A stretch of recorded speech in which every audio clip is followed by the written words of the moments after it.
J'ai un problème. Qu'est-ce qui se passe? J'ai vu Dragon 3. Pour l'instant, c'est super intéressant ce que tu me racontes. Et j'ai envie d'en parler. Pourtant, je me suis fait la promesse de ne plus parler de films actuellement au cinéma. Tu fais vraiment appel à moi pour ça? Bah, ça va, on se connaît. Tu n'as vraiment que ça à faire de te parler à toi-même? Eh bien, tu sais quoi? Tu vas la faire, cette critique. Mais je me disais que... Réfléchis pas, fais ce que tu veux. Si tu as envie de parler de ce film, parle-en, même si c'est juste pour une mini-critique. Bon. Eh bien, c'est parti pour Dragon 3.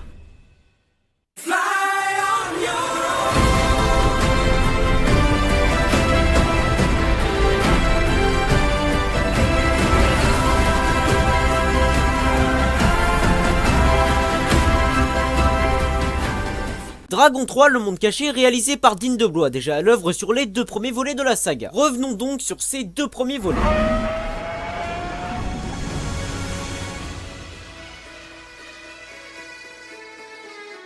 Dragon nous raconte une histoire d'amitié entre un viking nommé Harold et un dragon nommé Croque-Mou, 2 peuples depuis toujours en guerre. Ce film est de mon point de vue un véritable chef-d'œuvre, bouleversant et prenant. Dragon 2, sorti en 2014, nous narre la suite de leur aventure, avec l'arrivée d'un méchant nommé Drago et Harold faisant connaissance avec sa mère qu'il pensait morte. Ce long métrage est dans la lignée de son prédécesseur, un film d'animation intense et émouvant possédant des moments d'action et de drame profond. Ces œuvres sont des véritables pépites que je conseille à tout le monde. Un 3e volet fut annoncé, puis retardé et enfin annoncé pour 2019. Et j'étais plutôt inquiet de voir comment cette saga allait se conclure et inquiet de la qualité du film. Je restais tout de même confiant avec l'homme qui nous a offert les 2 premiers volets de cette saga. Ce fut le 27 janvier que je pus assister à une avant-première du film et qu'en ai-je pensé? Le film nous narre l'histoire Harold et Croque-Mou découvrant une furie éclair dont Croque-Mou tombe éperdument amoureux et qui doit faire face à un nouvel ennemi nommé Grimmel. Je ne dirai rien de plus sur l'histoire pour vous garder la surprise, car oui, je vous ordonne d'aller voir ce long métrage. L'histoire semble plutôt simple sur papier, mais en soi ce n'est pas un défaut. De plus, on a déjà assisté à un scénario simple dans la saga qui s'est avéré être parfaitement bien exploité. Dans ce 3e opus, c'est exactement le cas, bien que certains points ne soient pas exploités jusqu'au bout. Nous pouvons déjà voir un respect de l'univers avec par exemple la notion du court-métrage Le cadeau de la furie nocturne. Mais ce n'est pas pour autant que cela perd le spectateur s'il ne l'a pas vu. Commençons avec un point qui saute aux yeux dès que nous regardons un extrait, mais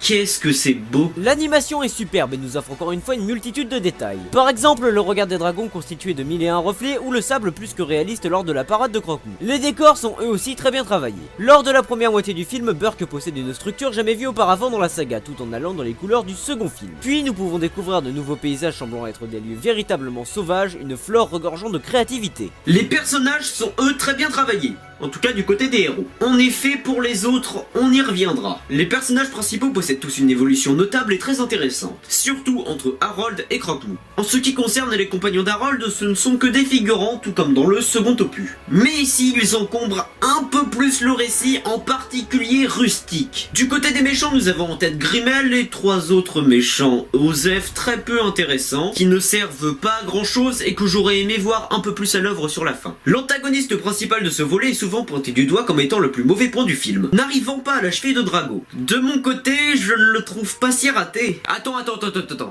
Tu parles bien de Grimmel. Tu t'aventures sur un terrain glissant, là. Il arrive très rapidement dans l'histoire, contrairement à Drago qui lui est arrivé vers 1 heure de film. Si évidemment je dois comparer les personnages, la force de l'ennemi du second film était qu'il arrivait très tard dans le récit. C'était appuyé par le fait que Stoïque, l'incarnation de la force, du courage, n'a fait que parler de sa toute-puissance dans la partie où on ne le voit pas. Alors expliquez-moi comment on aurait pu faire pareil avec ce qui est arrivé dans le volet précédent. Le long métrage est une traque, Grimmel cherche les Burkiens. Si on ne le présentait pas assez rapidement, cette traque n'aurait aucun effet. Même si la scène qui nous le présente était très dispensable et qu'on aurait pu directement nous le faire découvrir chez Harold. Il fonctionne d'ailleurs comme étant l'opposé de notre personnage principal. Leur passé étant très similaire, il est ce que Harold aurait pu devenir. Néanmoins, il n'est pas exempt de tout défaut, il n'est pas assez exploité et sa fin est peu spectaculaire. C'est aussi très drôle de voir, comme c'est montré dans le trailer, qui ne fait que répéter que sans Croque-Mou, Harold est rien, alors que lui-même n'est rien sans ses thèses que peu. Je suis désolé, je ne sais pas comment ça se prononce. En parlant de ça, les designs des nouveaux dragons, en particulier ceux de Grimmel, sont très bien réussis, en nous donnant quelques aspects que nous n'avons jamais vus dans la saga, comme par exemple leurs dents ou leur queue, servant à quelques effets de mise en scène très cool. Et maintenant, une de mes plus grosses craintes sur le film, la relation entre Croque-Mou et la Furie Éclair. Son nom original est tellement mieux. J'avais très peur que cela prenne une grande partie du récit ou que ce ne soit qu'une succession de gags de Croque-Mou pour les enfants. Et regardez les enfants, il est rigolo le dragon, il est vraiment trop rigolo hein, regardez, il fait une tête bizarre.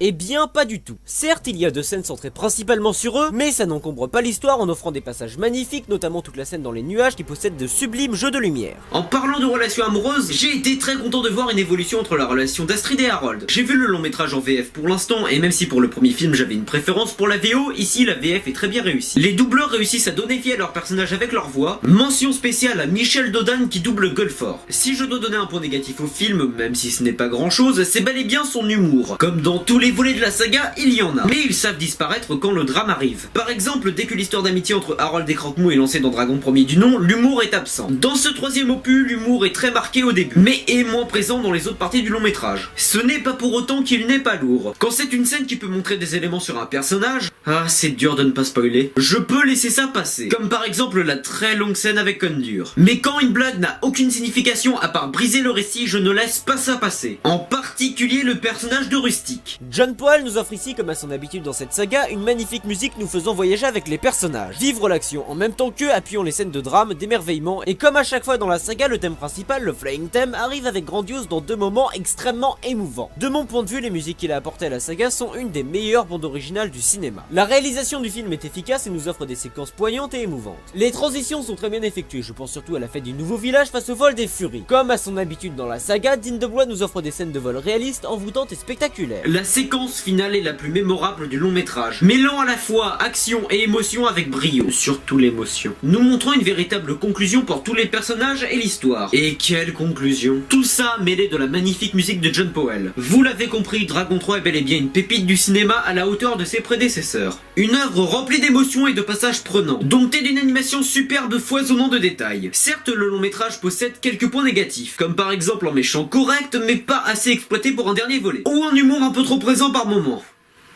Étant petit, j'avais un dégoût inexplicable envers les Disney, puis Dragon est arrivé et m'a fait poser des questions sur le cinéma. Pourquoi j'aimais ce film et non pas cela? Comment cela se fait-il que je ressente autant de choses devant un simple film d'animation? J'ai eu un déclic qui m'a fait reconsidérer le cinéma d'animation et même le cinéma en général. Et sans lui, je ne serais sans doute pas là. Pour moi, Dragon est bien plus qu'une série de films, c'est une expérience, une aventure magistrale, une épopée faisant évoluer ses personnages facilement identifiables en même temps que les spectateurs. C'est exactement ça, Dragon, un univers auquel on ne peut que s'identifier dans au moins un des personnages, rendant ainsi toutes les scènes d'action prenantes car on a peur pour eux. Quand je vois la fin de Dragon 3, je ne vois pas qu'un film qui se termine, mais bel et bien la fin d'un univers qui m'a toujours accompagné. Tous les dialogues d'Harold dans la séquence finale nous sont aussi attribués, et de mon point de vue, la fin de ce troisième volet est plus réussie émotionnellement que celle d'un Toy Story 3. Et au moins, DreamWorks, eux, ne vont pas faire de 4.